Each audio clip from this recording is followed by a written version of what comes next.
Hello everyone, you are welcome to my channel. Today I'll be unboxing my Qasa Blender. As you can see, I want to use it to blend beans. First of all, I use the turbo button to crush the beans down before on the blender. Now if you on the blender, you are going to see the magic. See me pressing the turbo button before going to the grinder.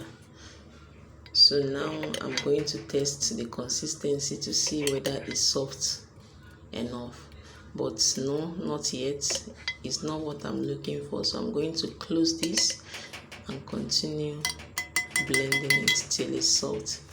I seriously recommend this blender for anyone that doesn't have money for butcher mix.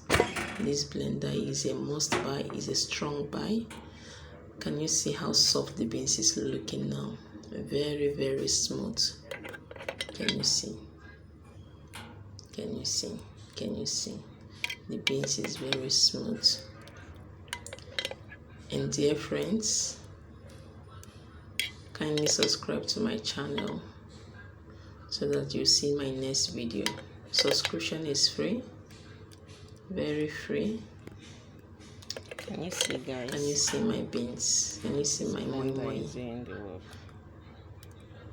You can use this blender to blend anything. If you want to buy, kindly buy Qasa Pro4. Don't buy Pro3 or Pro2. This one is the best among all their products. Thank you guys. Thank you guys, and bye.